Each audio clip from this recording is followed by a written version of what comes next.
Robert Franklin Morton. I don't use the Franklin, so Is it a namesake? I think my parents were closet Democrats. Thank you. I don't know. My father was a dyed-in Republican. My mother never told me how she voted, so I have no idea. Thank you for joining us. What was the year that you arrived in Plymouth? 1967. 67. At that time, would it have been PTC, PSC, PSU? It had just become PSC, I think 2 years before I got here. Can you remember your first year's salary? I believe it was around $8,500. And any idea the population of the students we might have had at that time? Yeah, it was around, it was under 2,000, somewhere around 1,800. Sounds good. Any idea how many employees, and when I say employees, faculty members, staff, maintenance? You mean college-wide? Yes. No. All right, that's a difficult one to answer. No, Okay. I was hired in the art department, and I pretty much stayed in the art department. How many years were you employed at Plymouth State? 33. And in what capacity were you hired? Are you a faculty member? Are you a Faculty member. PAT? Because of your faculty position, what responsibilities did you hold? Well, I was hired to develop the three-dimensional area. I came at the end of Carl Drerup's tenure here, and knowing he was retiring, he did everything. He did painting, drawing, and so forth. And they hired me to develop that area. There was no sculpture being taught other than ceramics, so I took over all of that. What type of contact did you have with the students at that time, early on? Did it change over the years? You had your students in a classroom. Did you advise? Well, that was done always from the time I first got here. I was sort of uneasy about that because I really didn't know the system when I first got here, and I was asked to advise, but it wasn't that difficult. I mean, they had a pretty set class they had to take, so. In most of your classes, can you give us a roundabout number, how many students you had in a class? It probably depended upon the class. It would, but studio classes, that we only had about 18 majors at the time. That's art majors at the time. Mm-hmm.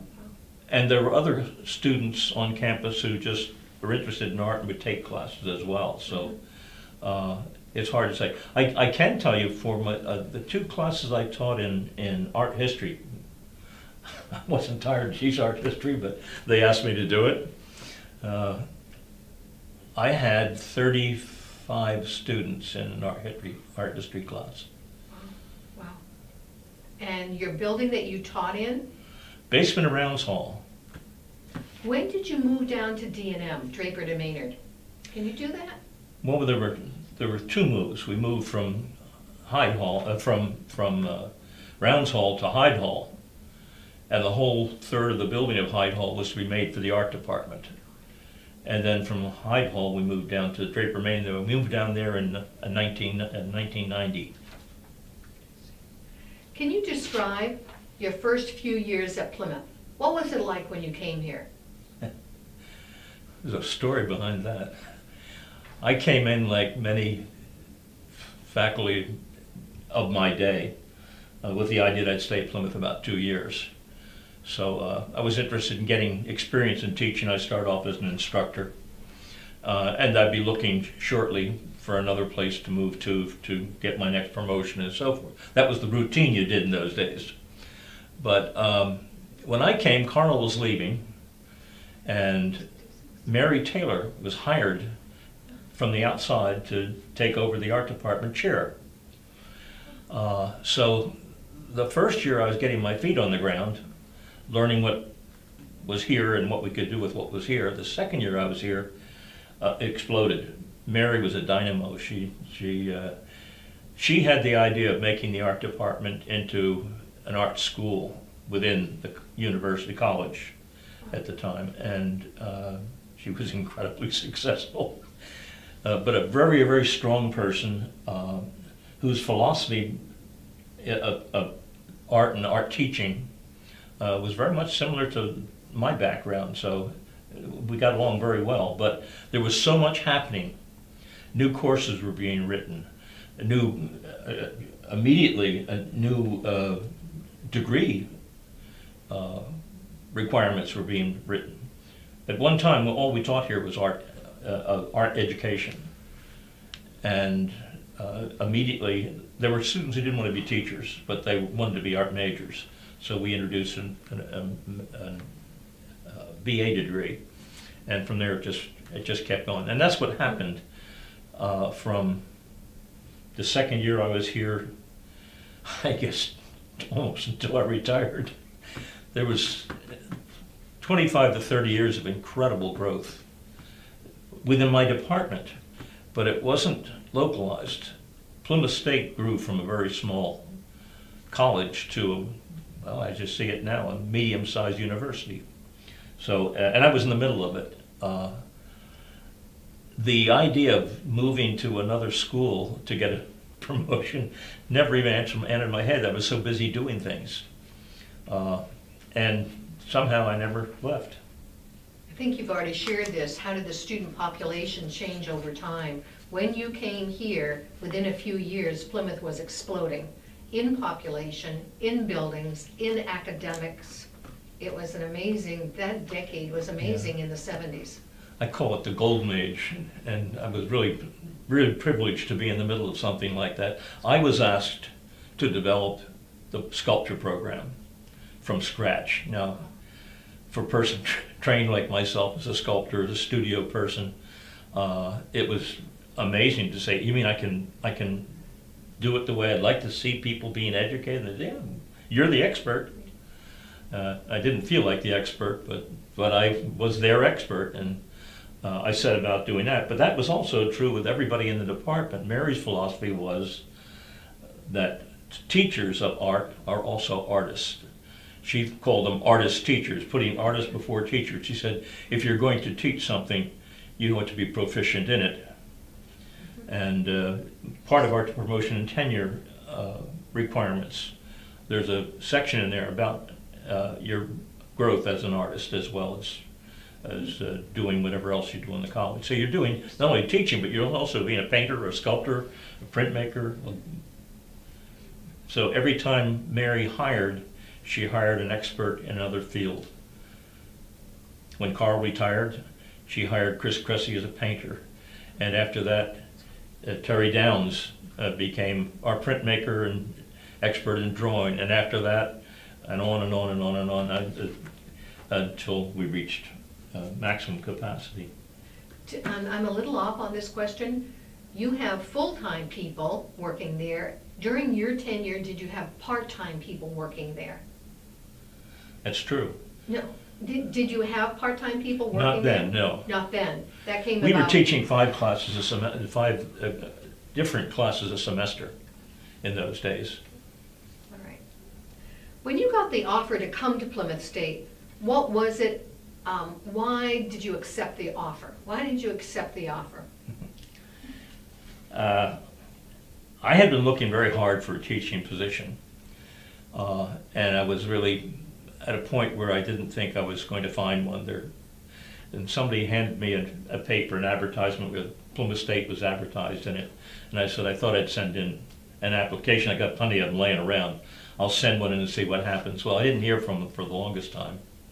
I visited the campus in, I think it was spring vacation from where I was teaching anyway.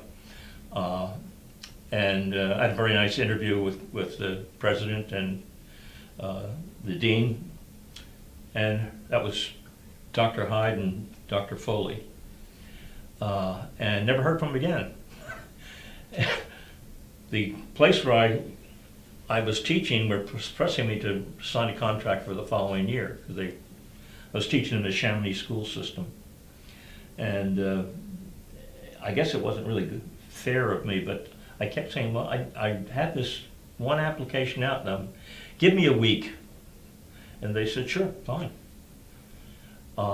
And they called me and they said, "Are you still interested in the job?" This was early June. "Are you still interested in the job?" And I said, "Yeah, I am." They said, "Okay." So they sent me the papers, and that's how it happened. But I think they went through a whole list of people, and I was the last one on their list, you know. And what was your salary again? About $8,500, 8,000, 85, something like that. After you arrived here, you're in town for a while. What was it about the college? What was it about the town, perhaps, that made you feel you had made the right decision to come here and stay here? My first impression when I came into the town was that I made the wrong decision. Coming in from 93, the entry to Plymouth right before you get over the bridge was just a disaster. There were crummy little stores and pizza joints, and it was, I kept saying, "Oh my goodness, what did I get myself into?" But I think when I met Carl Drurup, who was the chair of the department at the time, I talked to a man who was trained in Europe, but had the same idea, strangely enough that Mary Taylor had as well, that the students should be proficient as artists and also should be proficient as teachers. In order to be proficient as a teacher, you have to be not only doing art, but growing as an artist. And I embraced all of those things. And that has remained a theme within the department for faculty. So has Plymouth grown on you? I'm sorry? Did Plymouth grow on you over the years, the university, the campus, the town? Yeah, yes, I never considered moving again after that second year because things were happening so fast. Let me put it this way. When I came, we had 18 students that we shared among 4 faculty members. They were all art education majors. I retired from chair in 2 years before I retired from the school. And I remember these numbers because I was the chair that year and the numbers came down to me. We had 270 students registered as art majors in 3 different degree programs, actually 4 if you want to consider graphic design a fourth, with all sorts of options. 11 full-time members and at least that, probably almost twice that many part-time people teaching. So we exploded it along with the college. Was there anyone at Plymouth during your first few years that really had an impression on you? And it could be somebody in your department or somebody outside the department. A mentor. Well, I mentioned Carl because I was really at sea when I first came here, and we all shared the same office. The office was smaller than this room here. We're sitting on top of each other. But anytime I had a problem, and I went to Carl, he was my mentor when I first came, so I enjoyed that. It was he reminded me very much of some of the teachers that I had at Tyler School where I went. European trained, accomplished in their own craft, whatever it was, and intuitive teachers that taught the individual. That is, they're people-oriented rather than subject-oriented, which was really, really an incredible experience for me, and a good one. I'm lost train. I think maybe I answered your question. I'm not sure. Yeah, you have. Carl Drurup has an international relation. Oh, yes. Yeah. But there was another person here on campus, and Henry Vidham. I think most people who've been at Plymouth know Henry. Henry and I grew to be very good friends. We had a group of us, about a dozen or so, that used to meet all the time for lunch, and we called ourselves the Lunch Bunch. And over the years, people retired and moved and died and so forth and so on. And Henry and Bonnie Epstein, who was former dean, and it was very close. And we still met after we retired once a month or so. And when Henry was in a retirement home, we'd get up to see him at least 4 or 5 times a year and hang out and catch up, and he loved the gossip, and he had a remembered everybody's faces, everybody's names, and most of their history. He was just an incredible person. But he also, in addition to being an incredibly scholarly man, he looked the part of the quintessence of the college professor, with the tweed jacket and the dignity, and it's not a put on acting thing. He really was a dignified human being, and demanded that you respect that. Wonderful man. That's great. That's great. How many years were you at Plymouth? 33. In those 33 years, what changes have you seen? What changes have you seen? I guess I could look at it this way. When I came here, Plymouth was rural. It was a dusty little town.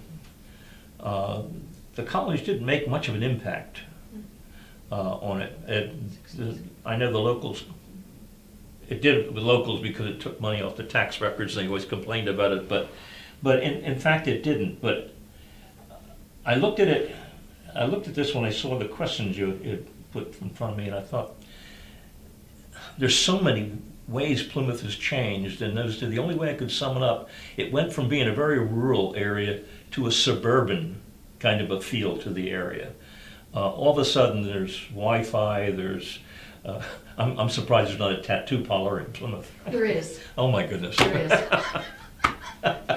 I rest my case. It's coming. Good point. But it has changed, so all the things that one looks for. There was one haberdashery store in Plymouth.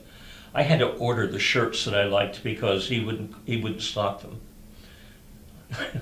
Because he only sold to people in the town, and their tastes weren't. He didn't cater to the college students at the time. So you had to go out of town to get clothes to wear to teach in the town. It was interesting. Well, at that time, you would have dressed well for classes. Today, in 2019, it's much more casual. Well, we worked on that. First of all, if you can imagine the chaos in a plaster room when you're casting, okay? Plaster is flying through the air. A bib is not, really you need a hazard suit. But to wear a coat and a tie in a situation like that is absolutely ridiculous. And I fought for years, and I remember them coming down with, my argument was simple. I said, would you ask anybody in the phys ed department not to wear a sweatsuit or shorts or sneakers to class, to teach a class in rhythmics or in gymnastics or what have you? But they tossed that aside. All faculty should be wearing ties and so forth. I finally got it down to where I could take off my jacket, but I had to wear a tie. And then somehow those rules all disappeared. They just faded because they were ridiculous. What has enhanced the college over time? How has the college gotten better, decade by decade? And maybe were there anything happening on campus that wasn't positive? And you can pass. I thought about that when I looked at these questions. There are certain people on campus, I think starting with Dr. Marking, who was the president who replaced Dr. Hyde. He came on campus and looked around and probably had the same impression I had when I first came into Plymouth. This is a shambles. We've got to do something about the look of the campus. And he hired a man named Stephen Sweedler, who actually came to work here. I remember talking to Steve about it. He and a friend of his came to work on the staff here to make a couple of bucks for that winter so they could stay around and ski for the winter. I don't know what happened to his friend, but Steve stayed, and his background was in horticulture. His degree was in that, and he decided to make a bid for a position that he created called the college gardener. And I give credit to Steve for an incredible amount of the foliage and the design of the greenery around campus that you enjoy, you don't even think about. If you didn't see it, you would say, my goodness, where is it? But because it's there, and Steve had an incredible impact on the school that way. Very nice. It was one of the best things they ever did was to create that, allow him to create that. They even built a greenhouse for him. I agree with you. If you think back, what was your major contribution?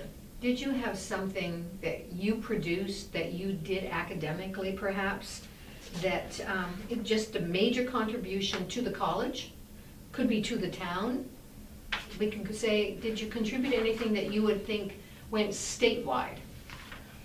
Well, I'm an artist, and although not terribly active when you're teaching, because it's like trying to maintain two professions, and I was hired to teach, not to make sculpture, but I attempted to keep myself alive as a sculptor. So the program in sculpture and a lot of the programs on campus, I feel for the art department, I feel had a very strong hand in, and I'm very proud of that. So that small area, so that whole growth of the department, I feel part of. But there's a piece of sculpture of mine in the Welcome Center right now that the college acquired. I was honored that they wanted it. And that was so nice. It's nice Can you share what the sculpture is? Yeah, it goes back to my college years when I was a gymnast, high school and college, and my first attempt at being a college student was on athletic scholarship. And as a gymnast, when we had time to rest in between practices, we'd fool around with things, and we did things called, in those days they called it hand balancing. You'd call it acrobatics, I guess, where 2 or 3 people get together and do various things. And this piece is called hand balancers. So physically it would be one person supporting another person. And in fact, the male figure in the bow holds an arm up in the air, and the female figure above does a single one-arm handstand. But symbolically, it has a lot of meaning to me about what I was once, about the feelings, physical feelings about it, and also symbolically about the support, the trust of one person another. Because if you are a hand balancer, you've got to really trust the guy in the bottom. He does, but that kind of thing all kind of flowed beautifully into one piece there. So I thought it was appropriate for the college. But it was really a piece that kept being borrowed from me. They would have a luncheon in the somewhere on campus, and I'd get a call, and they said, "Could we borrow the handstand figure?" And I'd say, "Sure." I'd run it down there, set it up for them, and they'd have the luncheon, and I'd come down and take it down. And then for years it stood in the middle of the what's the building? I can't think of the name of it off the top of my head. On the south end? The music department. Music and theater? Yeah. Silver? Excuse me. Right in the middle of the new building, they had it standing there. It looked great there. But again, it was borrowed for this and borrowed for that. And I think somebody who borrowed all the time probably dropped the hint that maybe the college should acquire it. But that one, I did a large sculpture of an Indian, a Native American figure for the Weirs Beach group that's kind of a support group for the promoting the Weirs. There's a park, Opeechee Park, that has a small stone kiosk in there, and it used to have the ugliest Indian figure on the top that I could imagine. It was a 19th century, the 18th century commercial zinc casting of the most stereotyped Indian, with a hatchet and the feathers, and just offensive to Indians for one, and more offensive aesthetically to me as an artist. But they approached me about repairing it through a faculty member, And I said, I'll go to the meeting, but I won't commit myself to repairing it. They said, okay. And I remember sitting at this meeting of suits, all these business people, not an artist among them, just me. And they said, first of all, can you repair it? And I said, well, the material is zinc, and zinc is very difficult material to work with. If you can't glue it together, you'd have to recast the whole thing. You'd have to have the molds, and so it gets very complicated. But I said I could, and they said, well, it would be very. I said yes, it'd be very complex. I'd have to make a mold, and so they said, oh, well, and this one man over here, very practical guy, but did ask the right question. He said, if you were to make a mold of the statue, he said, could you guarantee there'd be no damage whatsoever to the original? And I said, no. I said, first of all, the original is in lots of little pieces, and they have to be stuck together and reinforced in the back, and then when the mold comes off, there's a certain amount of adhesion that could pull that apart, and so it went on and on and on and on. And he said, oh, then we couldn't permit it. And I thought, good, because that ugly thing should never be. Then my friend who was in the meeting said, would you be interested in a commission to do a piece of your own? I said, I mean, not copying and that. I said, oh, absolutely. And that's how it happened. But now there stands a 6-foot bronze Indian on top of that little kiosk over there that anytime you're over in the Weirs, as you go over that little bridge and you look down to the park over there on the left, you'll see it. And there are a lot of stories about the whole thing, the way it happened, that are really marvelous. But that was an involvement not only with outside of Plymouth, but it was with the people, the official people in the Weirs, the city of Laconia, and strange enough, the state of New Hampshire, because all of them were involved in owning the land. So it made a very interesting thing. I met a tribe of Indians that exist and meet regularly in Laconia. I went to a powwow. They invited me. They gave me a hat. I brought the model for them to look at and approve. It wasn't my doing, it was the state that asked me to do all this. But it was a great thing that they did, because first of all, I got to meet all these people, and they thought it was great. And then second, they really felt marvelous to be included in the whole thing. So it was those kind of things that you don't. There's a different kind of a teaching, and it has nothing to do with what the college hired me to do, but it still is teaching. That was a marvelous experience for me. That's great. That's wonderful. If we had a bunch of young faculty members sitting around you right now, what might you share because of your years here and the wisdom that comes along with years?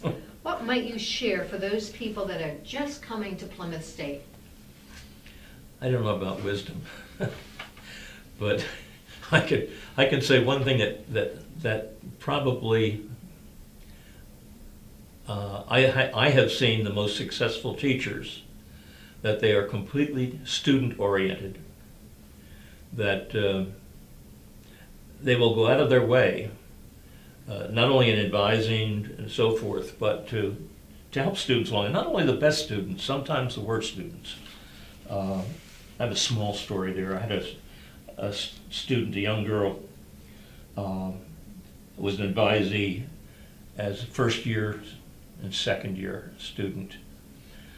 She was great. She had a marvelous personality, wonderful girl, but she was having a wonderful time being a party girl on campus, and was known throughout all those fraternities and sororities and all this kind of stuff, and so, which is so unusual for an artist. But somehow the seriousness of what she was taking hit her in her beginning of her junior year, and she buckled down to it. And Kay had 4 O's from the rest of the 2 years she was here. Kay decided that she wanted to get an advanced degree, an MFA degree, which is a terminal degree for arts, and went to applied at Mass College of Art. was accepted into the graduate program there, Little Plymouth State art department. They complimented her on her background when she got there because she showed them work and drawings and so forth. And when she graduated, because I went down to her graduation, when she graduated, she won the three-dimensional award. They have an award for painters, or two-dimensional people and three-dimensional people, and I don't know what the others are. And she won the coveted award, and one to however many students. And that's Massillon College of Art, which has a new national reputation.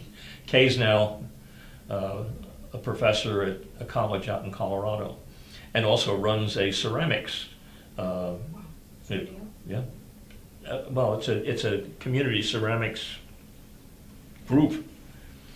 Amazing young woman.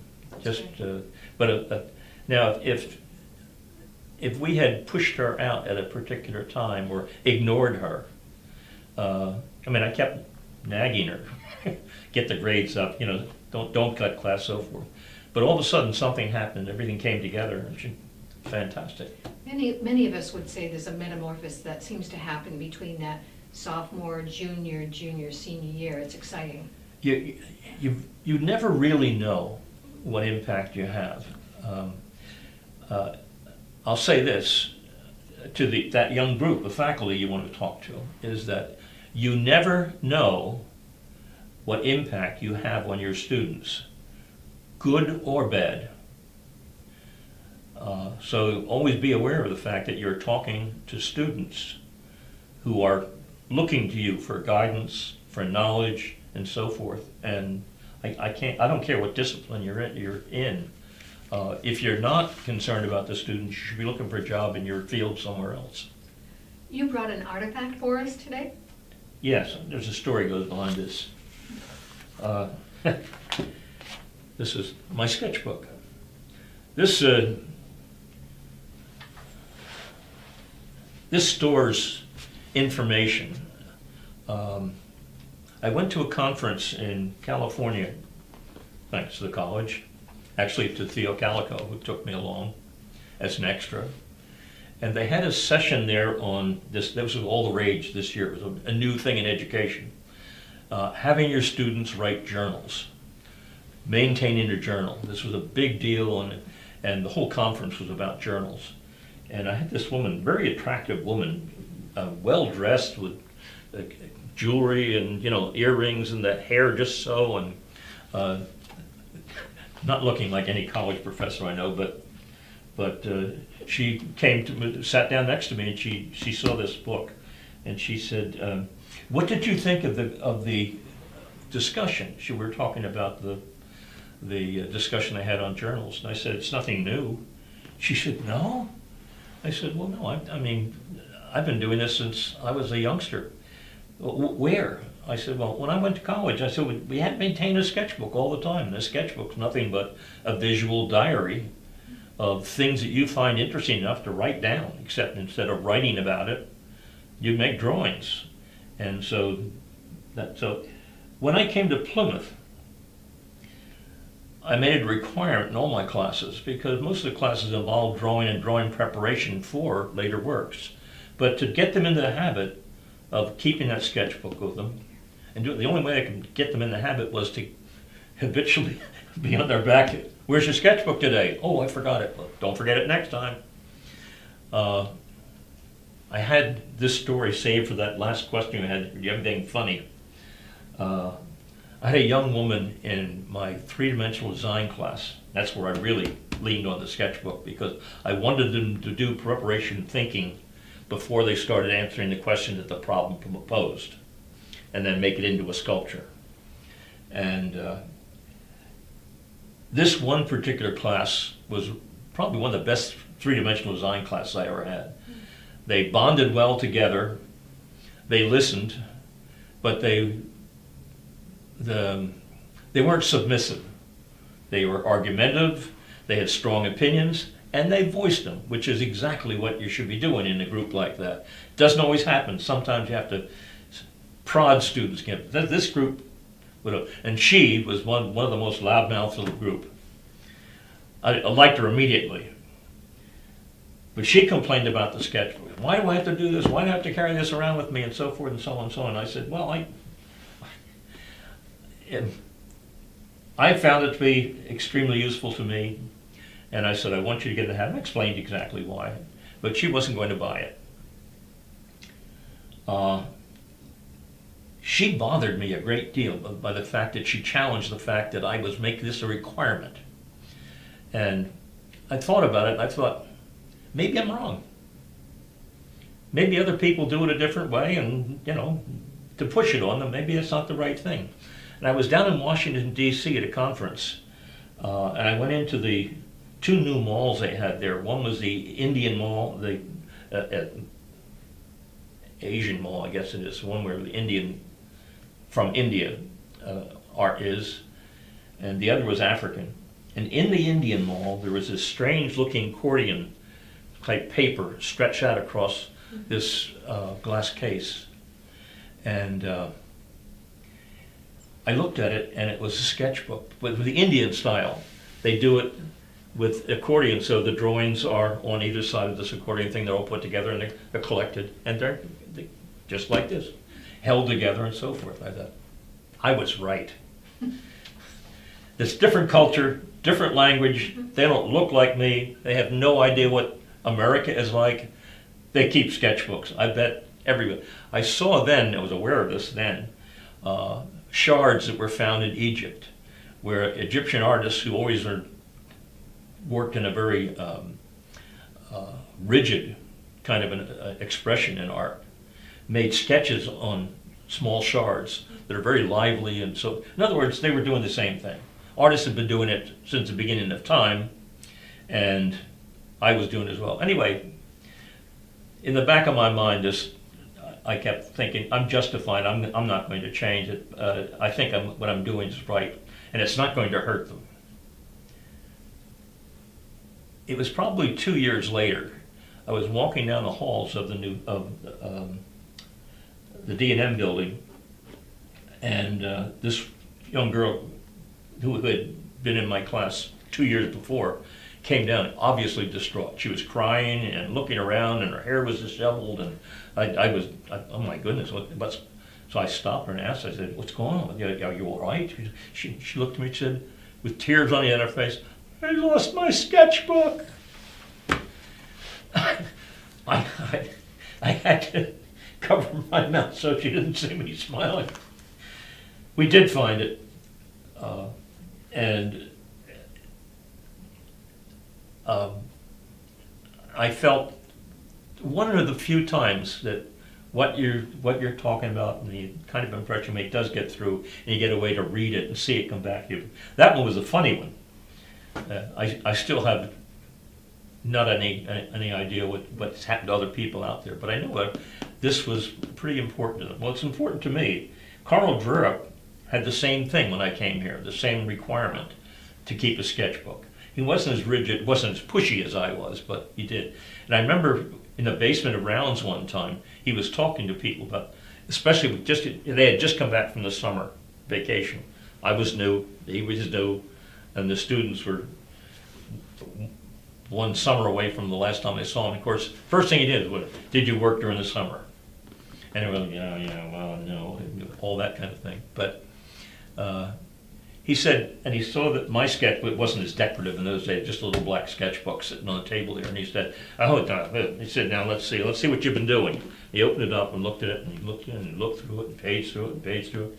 He said, now this is where you keep a sketchbook. Who did this? And I said, it's mine. Oh. That's great. That's a great one. That's how we bonded. This is, we're almost done. Is there something else that you would like to share that maybe you haven't had a chance to yet about Plymouth? Be it the students, be it your colleagues, anything at all? Is there anything we've missed?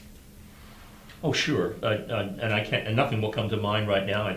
I just randomly through this. I think probably the important stuff we talked about. I can't think anything off the top of my head. It got even to the joke that I was talking about. I'll put my hand up. Do you miss Plymouth? Do you miss teaching? Do you miss your colleagues? Do you miss walking through the grounds? Well, I live in Ashland, and until recently I knew most of the people in the department. Now I don't know anybody in the department. It's been 19 years since I retired, so in that time, when I retired, we had a new sculptor coming in, taking over, and I enjoyed a rapport with students. I don't know about popularity, but a rapport with students, and that students were looking forward to me coming back in the fall, because I saw some that said, "Well, what happened? I was going to take your class." You were, but I thought, in order to really allow this person, this replaced me, to do whatever he wants to do, the best thing to do is not to hang around the department, get out and get on with your life, whatever that's going to be. And it was not, I think it was 5 or 6 years later that I came back to teach a course. They'd asked if I'd be interested, and I said I'd love to. And and I did.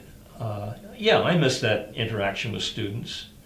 I don't miss the paperwork. I don't miss all those kind of things. Remember, I was chair of the department for 9 years, and I don't know why I ever did that, but I did. And not only that, but the student evaluations were the best student evaluation I ever had. They had no axe to grind. I mean, the evaluations were not going to make any difference, because I was not a full-time teacher, but they were the best I ever had in the whole. That's it. But it was time for me to leave, and I don't think there is anything else I can add to it now, unless you can think of something. No, I want to thank you again for your willingness to be interviewed as part of the 150th that's coming up in another year or two. Yep.